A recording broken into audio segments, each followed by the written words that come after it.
Awesome. So now, the manual. Now, I didn't go through the entire manual because some of it's like legal and all that fun stuff, but I wanted to do some of the highlights of the manual, which is just a lot of fun, in my opinion.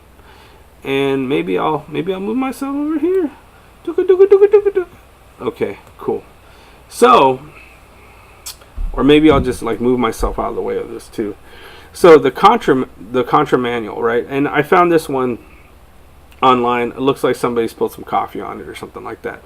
But the Contra logo is the first thing you see. It's black, white, and gray. The C pops being gray. It's like the biggest thing to see. It sets expectations on how to play, literally right there, where they previously put the Konami logo. I mean, it's interesting. They actually could have put like how to play right here, but they actually put it there. They use the Contra logo and the Konami logo in so many different ways. It's kind of interesting.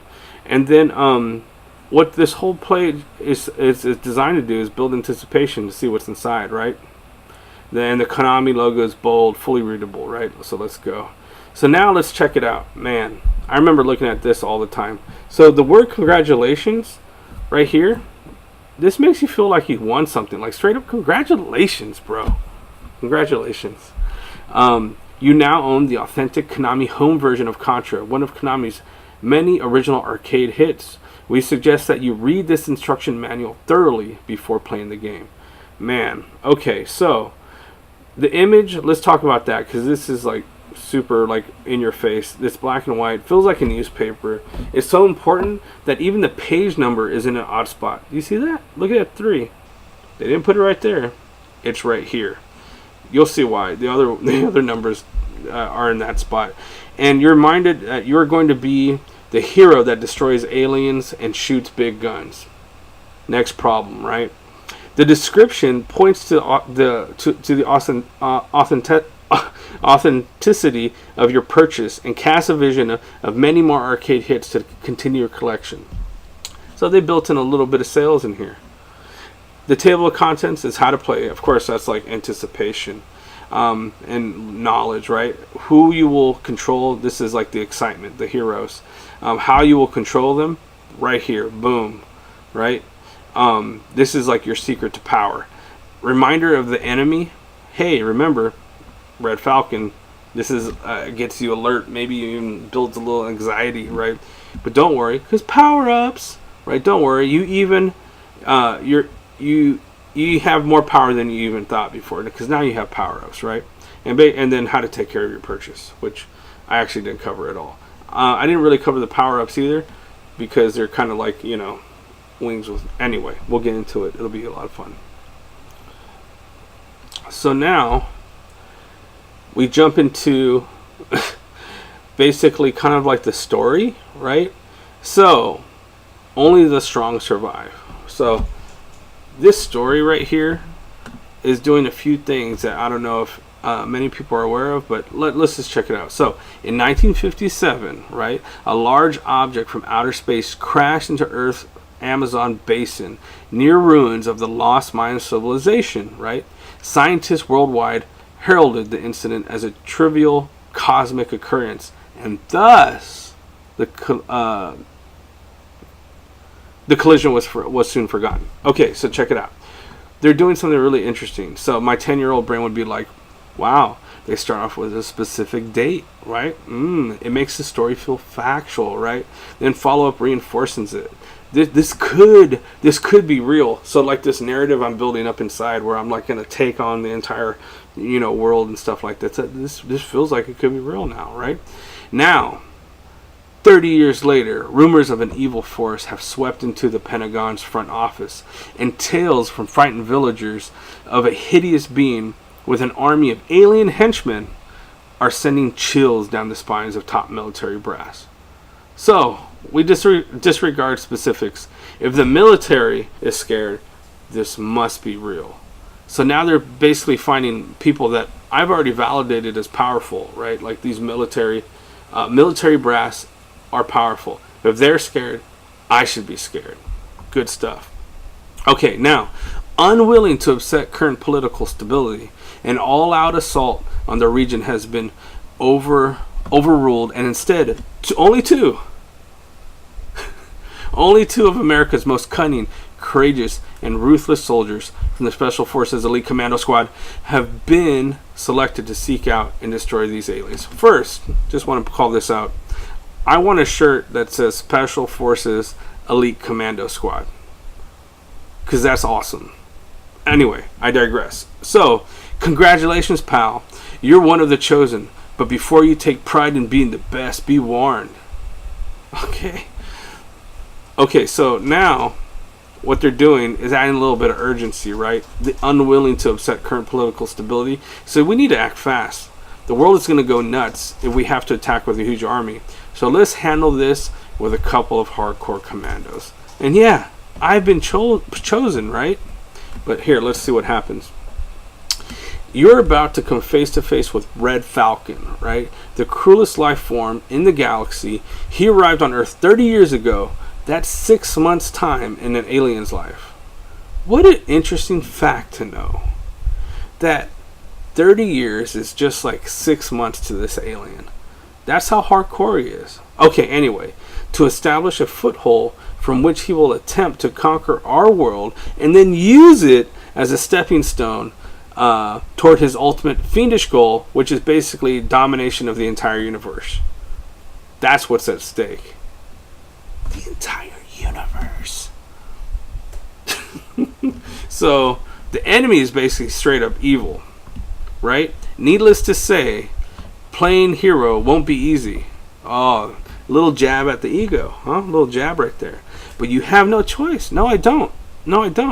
You must be a hero, because if you fail, life as we know it will cease to exist and the vile Red Falcon will rule forever. If you succeed, well, it doesn't matter, because I doubt you will. Oh! Dang. So basically I have no choice, and I must defeat Red Falcon. They give me like a micro vision of success, and then they totally attack my ego. It doesn't matter, because I doubt you will. I should say that in meetings. See what happens. Oh, and this is okay. This is good stuff. Okay, so then they give you a vision of what these guys look like, right? Scorpion, right? Lance, codename Scorpion. This dude is confident. He has a mane like of hair, right? Like this wild man. He has a flowing bandana, super buff, just huge, right? and then here's something I noticed. The gun he is holding is literally his height. Look at this. Like, now imagine him like, this gun is huge. Look up. That's why he needs these muscles. And he's no shirt, and he's just buff, right? The other guy, Mad Dog, right here. Bill, codename Mad Dog, right? This guy has straight up crazy eyes. Short hair, like he needs to be in control of reality, right? He's smoking, which is a relaxing thing, while he's killing you. Like, look at those crazy eyes. He's gonna smoke, you have crazy eyes, and then like kill you. He's holding his gun like a guitar. Like, you could just hear him go, "Bow," right? This guy is crazy mixed with pure metal. Oh yeah, and he's super buff too. I imagine he wears a shirt, like he's only wearing this shirt so that you can see your own blood spray on it while he calmly kills you, smoking Mad Dog style. That's my story behind it. I'm sticking to it, right? I actually thought in the beginning that these were descriptions of, like, here's Lance, codename Scorpion, and Bill, codename Mad Dog, and that they explained it, but it's really not. There's actually just giving you a little bit more info about being a elite commando in the Special Forces. So, being an elite commando in the Special Forces takes a special breed of hero. You need the cunning of a lion, the spirit of a Viking warrior, and the intelligence of a modern-day field general. Dang, that's gonna be me. That sounds just like me. Only after these qualities are soaked into your soul can you stand a ghost. They keep vision casting your demise. A ghost of a chance saving humanity from the inhumane Red Falcon. Freaking Red Falcon, man. What a bummer he is.